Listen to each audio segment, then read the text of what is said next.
오늘 함께 볼 하나님의 말씀은 스가랴서 3장 1절부터 10절까지 말씀입니다. 오늘 함께 볼 하나님의 말씀은 스가랴서 3장 1절부터 10절까지 말씀입니다. 다 찾으신 줄 알고 함께 1절부터 합독하며 볼 수 있도록 하겠습니다. 함께 보시겠습니다. 대제사장 여호수아는 여호와의 천사 앞에 섰고 사탄은 그의 오른쪽에 서서 그를 대적하는 것을 여호와께서 내게 보이시니라. 여호와께서 사탄에게 이르시되 사탄아, 여호와께서 너를 책망하노라. 예루살렘을 택한 여호와께서 너를 책망하노라. 이는 불에서 꺼낸 그 슬린 나무가 아니냐 하실 때에 여호수아가 더러운 옷을 입고 천사 앞에 서는지라. 여호와께서 자기 앞에 선 선자들에게 명령하사 그 더러운 옷을 벗기라 하시고 또 여호수아에게 이르시되 내가 내 죄악을 제거하여 버렸으니 내게 아름다운 옷을 입히리라 하시기로 내가 말하되 정결한 관을 그의 머리에 씌우소서 하매 곧 정결한 관을 그의 머리에 씌우며 옷을 입히고 여호와의 천사는 곁에 섰더라. 여호와의 천사가 여호수아에게 증언하여 이르되 만군의 여호와의 말씀에 내가 만일 내 도를 행하며 내 규례를 지키면 내가 내 집을 다스릴 것이요 내 뜰을 지킬 것이며 내가 또 너를 어디로 여기로 섰는 자들 가운데 왕래하게 하리라. 대제사장 여호수아야, 너와 내 앞에 앉은 내 동료들은 내 말을 들을 것이니라. 이들은 예표의 사람들이라. 내가 내 종 싹을 나게 하리라. 만군의 여호와가 말하노라. 내가 너 여호수아 앞에 세운 돌을 보라. 한 돌에 7 눈이 있느니라. 내가 거기에 새길 것이며 이 땅의 죄악을 하루에 제거하리라. 만군의 여호와가 말하노라. 그날에 너희가 각각 포도나무와 무화과나무 아래로 서로 초대하리라 하셨느니라. 아멘. 함께 본문을 살펴보도록 하겠습니다.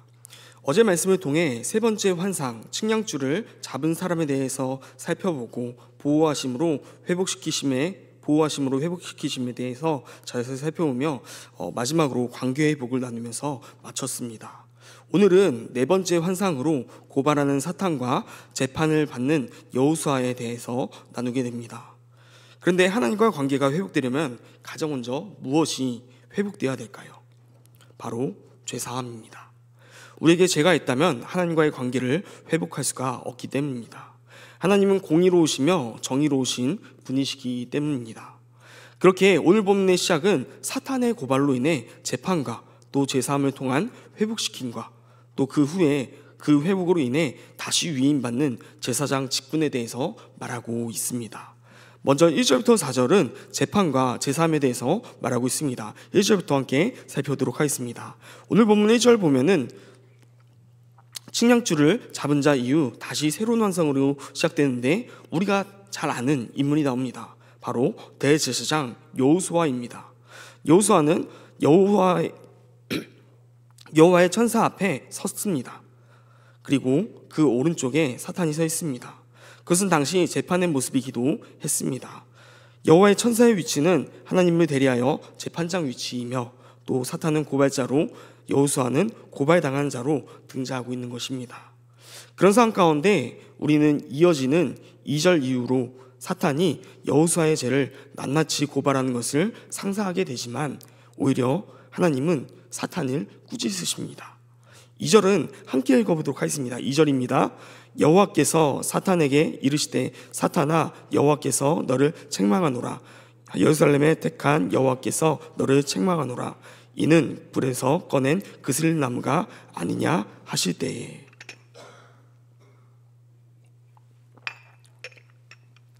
먼저 2절은 하나님께서 사탄에게 너를 책망하노라 라고 말씀하며 시작하는 것입니다. 그 이유는 예루살렘을 택한 여호와께서 너를 책망하시기 때문이라고 말씀하십니다. 우린 어제 본문 2장 12절을 통하여서 다시 예루살렘을 택하시는 하나님에 대해서 묵상하며 나누게 되었습니다. 그런데 하나님이 택하신 그 예루살렘을 사탄이 고발하고 있는 것입니다. 그렇게 하나님은 사탄을 책망합니다. 그리고 더 구체적인 이유를 말씀하시는데 이는 불에서 꺼낸 그 슬린 나무가 아니냐라고 말씀하십니다. 비유적인 표현이기에 스가랴서의 배경을 알지 못하면 쉽게 이해가지 않을 수도 있는 내용입니다. 그러나 우리는 계속해서 1장부터 스가랴서를 살펴보았습니다. 불은 보통 심판을 뜻합니다. 그렇게 여기서 말하는 불을 불에서 꺼냈다라는 표현은 백성들의 죄로 인해 주어진 그 70년의 심판의 세월이 끝나 그들을 그곳에서 건져내셨음을 의미하고 있습니다. 즉 하나님의 계속해서 살펴본 회복시키심입니다. 포로 귀환을 시키신 것이죠. 그러나 아직 완전히 회복되지 않았습니다. 불에 그슬려 있는 나무이기 때문입니다. 이제 막 심판해서 건져냈을 뿐 아직 그슬리고 훼손되고 불완전하고 볼품없는 상태이기에 스가랴서에서 계속해서 주제가 바뀌면서 회복의 말씀이 선포되는 것처럼 회복이 필요한 상태임을 우리가 알 수 있는 것이죠. 그런 상태에 하나님이 택하신 백성들을 사탄이 고발하였기에 하나님은 사탄을 책망하신다라고 말씀하고 있는 것입니다. 물론 사탄의 고발은 옳은 말입니다. 그 백성들은 아직 완전히 회복되지도 않았으며 분명 죄 가운데 살아가는 자들이었을 것입니다. 그렇기에 그들의 영적인 대표인 대제사장인 여호수아를 통하여서 그들의 모두가 죄 가운데 있음을 표현하고 있는 것입니다. 하나님은 공의와 정의로 판단하시며 옳은 분이시지만 그 안에 항상 사랑이 있습니다. 그렇게 사탄의 말은 옳은 말이지만 비록 그 말이 옳을지라도 그들에게 죄가 있어 심판받아야 마땅한 자들이지만 그럼에도 하나님은 사랑으로 그들을 용서하신다는 것입니다. 그렇게 이어지는 3절과 4절은 죄사함으로 이어집니다. 3절을 보면은 여호수아가 더러운 옷을 입고 있습니다. 이것은 여호수아가 죄 가운데 있음을 뜻하는 것입니다. 그런데 4절에서 하나님은 천사들을 통하여서 여호수아의 그 더러운 옷을 벗기시고 또 아름다운 옷을 입히십니다. 그러면서 하시는 말씀이 내가 내 죄악을 제거하여 버렸다 라고 말씀하십니다. 하나님은 우리를 사랑하시기에 우리의 죄악을 제거해 주시는 분이십니다.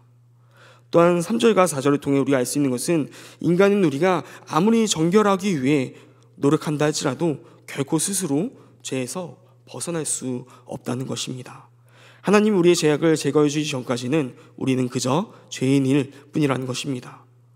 우리가 죄 가운데 있다면 오늘 하나님 앞으로 가져나올 수 있기를 소망합니다. 죄사함을 받은 다음 이어진 내용은 다시 하나님의 자녀로서 정체성을 회복시키는 겁니다. 하나님의 자녀의 정체성이 무엇입니까? 하나님을 알지 못하는 민족들이 하나님과 그 백성들의 관계를 보고 다시 하나님께 나오게 하는 제사장 나라의 역할을 의미하는 것입니다. 그렇게 이어지는 5절부터 10절까지는 죄사함으로 시작하여서 다시 사명을 맡기심을 말씀하게 됩니다. 5절은 여호수아에게 정결한 관을 머리에 씌우고 옷을 입힙니다. 정결한 관이라는 것은 터번으로 제사장들이 쓰는 터번을 의미합니다. 그리고 입히는 옷도 제사장의 옷이 될 것입니다. 아름다운 옷, 즉 죄사함을 상징하는 정결함의 옷은 이미 4절에서 하나님이 입히셨습니다. 그렇게 5절에서 입히는 옷은 죄사함을 의미하는 것이 아니라 정결한 관과 연결되어 제사장의 옷을 의미하는 것으로 보여야 한다는 것입니다. 여호와께서 제사장의 관을 다시 입히시고 또 제사장의 옷을 입히시는 것은 그에게 다시 제사장의 역할을 허락하시는 겁니다. 다시 맡기는 것입니다. 그의 모든 죄를 제거하셨기에 이제 여호수아는 제사장으로서 역할을 감당하라는 것입니다. 그러나 주의 깊게 보아야 될 것은 그 대제사장으로 다시 세우시는 것도 여호수아의 스스로임이 아니라 하나님이 관과 옷을 입히심을 통해 하나님께서 세우시는 것을 우리는 주의 깊게 보아야 됩니다. 또한 한 가지 더 주의 깊게 볼 것은 지금 여호수아는 백성들의 대표성으로서 등장하고 있다는 것입니다. 그렇다는 것은 죄를 지은 것도 여호수아뿐만 아니라 백성들 전체를 대표하는 것이고 또 여호수아의 제사장직의 회복은 단순히 여호수아뿐만 아니라 백성들의 전체로 확장되어야 되며 또 그것은 제사장 나로서 역할의 회복을 의미하는 것이라는 겁니다. 이 백성들은 거룩한 제사장 나라입니다. 이 제사장 나라라는 것은 단순히 선택받은 민족으로 특권만을 의미하는 것이 아니라 나아가 세상 모든 민족 앞에서 하나님을 나타내는 중보자적 역할이 있음을 뜻하는 것입니다. 하나님은 여호수아와 그 백성들을 죄 가운데서 회복시키시고 그리고 다시금 그 역할과 사명을 맡기십니다. 우리가 사역으로 각자 맡은 그 자리와 역할로 나아가는 것은 죄사함이 주어진 후임을 반드시 기억하길 소망합니다. 우리 가운데 죄가 있다면 우리는 그 역할을 감당할 수가 없습니다. 하나님께서 맡기시지 않기 때문입니다. 우리가 죄사함을 구하며 나아갈 때 하나님께서 우리의 죄를 제거하시고 우리를 다시 각자 맡겨진 그 자리로 보내시고 부르실 것입니다. 6절부터 7절은 제사장의 지위 회복에 대해서 더 구체하여서 말씀하십니다.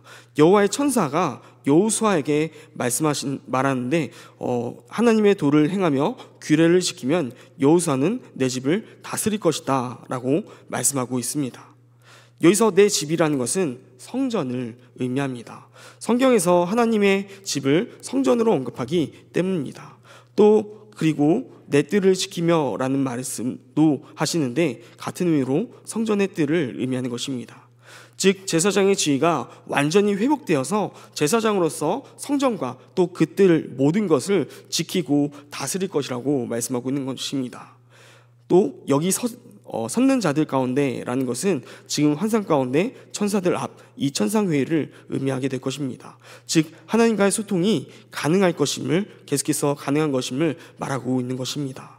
이 부분을 묵상하며 드는 마음은 이 7절 말씀에 여호수아에게 맡기시는 역할이 마치 하나님이 에덴 동산에서 아담에게 동산을 관리한 일을 맡기신가 유사하다라는 생각을 하게 되었습니다. 하나님은 아담을 만드시고 동산 모든 것을 다스리고 지키라고 하셨습니다. 그리고 그 동산에 아담과 하와는 자유롭게 하나님과의 교제하며 소통이 가능하였습니다.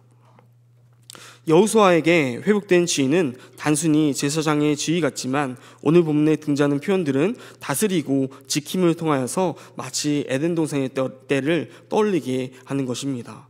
이 부분을 묵상하며 우리의 사역과 섬김으로 나아갈 때 그곳에서 하나님 나라가 이루어지는 것임을 함께 묵상하게 되었습니다.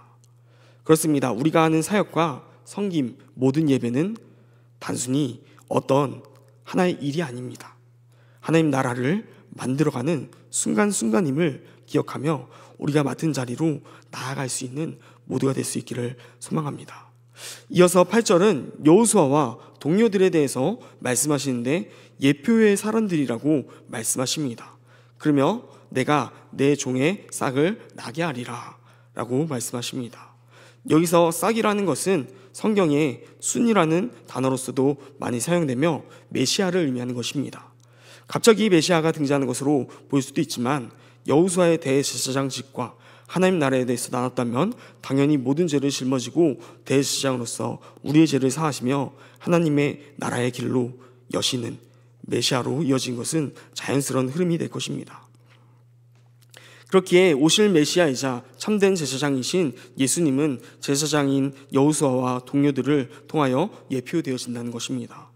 그렇게 이어지는 9절에서도 메시아에 대해서 설명하고 있습니다. 9절에서 말하는 여호수아 앞에 세운 돌이 어떤 돌인지는 여러 학자들의 견해가 있습니다. 그런데 중요한 것은 그 돌에 7눈이 있다고 표현되고 있습니다. 이 눈이라는 것은 계시록에서 살펴보았지만 지혜를 뜻합니다. 모든 것을 아심을 뜻합니다. 그리고 7은 완전수를 의미하였습니다. 7눈이라는 것은 모든 것을 아시는 분, 메시아를 상징하고 있는 것입니다. 그렇게 이어진 내용에는 이 땅의 죄악을 하루에 제거하신다라는 내용이 이어집니다. 어떻게 이것이 가능합니까? 이 백성들은 끊임없이 하나님을 배반하고 또 죄 가운데 살아가는 백성들이 아닙니까? 그런데 어떻게 하루에 그 죄를 제거할 수 있을까요? 그것을 위해 오신 분이 있는데 바로 우리가 다 아는 메시아이신 예수님이라는 것입니다. 예수님께서 십자가의 지심으로 우리의 모든 죄가 그 하루에 제거되는 역사가 일어나게 될 것이라는 말인 것입니다. 하나님이 오늘 말씀을 통해 이루어 가실 구원은 단순히 또다시 죄를 짓게 되고 하나님의 심판이 임하는 단편적인 구원이 아니라 메시아를 통한 그 싹을 통한 전인적인 구원을 말씀하고 있는 것입니다. 그럼을 통하여서 하나님 나라를 이루어 가실 것을 계획하시는 것입니다. 마지막 10절에서는 포도나무와 무화과나무 아래로 서로 초대할 것임을 선포합니다. 포도나무와 무화과나무 아래에 평화롭게 앉아있는 백성들의 이미지는 마치 메시아의 통치 아래에서 안정과 번영을 누리는 모습을 보여주고 있습니다. 오늘 본문을 통해 우리가 바라보아야 할 궁극적인 회복은 다른 것이 아닙니다. 바로 하나님과 우리 사이의 관계가 태초의 에덴 동산의 때처럼 회복되는 것입니다. 그렇습니다. 오늘 하루 우리가 바라보며 간구해야 할 회복은 다른 것이 아닙니다. 우리에게 있는 여호수아에게 우리가 있는 그곳에서 여호수아와 같이 죄가 제거되고 다시 제사장의 관과 의복이 하나님으로부터 입혀졌던 것처럼 우리 또한 우리의 죄가 하나님 앞에서 제거되어야 되며 또 태초에 우리를 창조하신 그 모습과 목적을 회복하며 하나님 나라의 모습을 회복하며 만들어가야 된다는 것입니다. 베드로전서 2장 9절에 보면은 이렇게 말씀하고 있습니다. 너희는 택하신 족속이요 왕같은 제사장들이요 거룩한 나라요. 구약에서는 이스라엘만 택함 받은 민족이고 제사장 나라였습니다. 그러나 신약으로 넘어오며 이제 우리는 예수 그리스도의 십자가의 은혜로 말미암아 죄 사함을 받고 똑같이 왕같은 제사장이라는 새로운 정체성을 얻었다는 것입니다. 우리 또한 오늘 백성들처럼 택함 받은 민족입니다. 그러나 우리의 힘으로는 어떤 노력으로도 이스라엘 백성들처럼 죄사함을 받을 수 없기에 근본적인 회복은 불가능합니다. 그런 우리에게 하나님은 이 땅의 죄악을 하루에 제거하리라 말씀하시고 약속하신 것입니다. 이 약속은 십자가의 보혈을 통해서만 성취될 수 있습니다. 우리는 오직 그 십자가의 보혈로만 죄사함을 받을 수 있습니다. 오늘 하루 가운데 사탄은 끊임없이 우리의 죄를 들춰내며 우리를 여호수아가 섰던 그 법정 앞에 세워 고발할 것입니다. 그럼에도 하나님은 끊임없이 우리를 사랑하시기 때문에 사탄을 책망하며 우리를 택한 백성으로 삼아주실 것입니다. 그리고 우리의 죄를 제거하시고 다시 백성 삼아주시고 하나님 나라를 이루어 가십니다. 물론 그렇게 아무것도 안 해도 된다, 죄를 지어야 된다라고 하는 이야기가 아닙니다. 죄를 회개하며 예배와 기도와 말씀으로 삶을 살아가야 되겠지만 그러한 행위로는 구원받는 것이 아니라 오직 하나님의 은혜로 구원받는 것임을 말하고 있는 것입니다. 우리가 죄를 용서받고 하나님 나라에 갈 수 있는 것은 내가 잘해서가 아니라 전적인 하나님의 은혜입니다. 그 은혜의 정점이 바로 메시아이신 예수 그리스도입니다. 대제사장 여호수아를 통해 이스라엘 백성을 회복시키신 하나님은 결국 죄를 완전히 제거하고 영원한 평화와 안정을 가져올 싹 메시아 예수 그리스도를 약속하십니다. 우리의 구원은 결코 나의 행위가 아닌 오직 그 약속을 이루신 하나님의 전적인 은혜임을 기억하시기 바랍니다. 그러므로 오늘 하루도 오직 예수 그리스도 그분 한 분만을 굳게 믿고 하나님 나라를 위해 달려나갈 수 있는 오늘 말씀에 표현되었던 것처럼 죄사함을 받고 하나님의 그 거룩한 제사장직을 다시 맡김받음으로써 감당하며 나아가는, 그러면서 모든 자들 가운데 하나님을 나타낼 수 있는 옳은 하루가 되시길 간절히 소망합니다.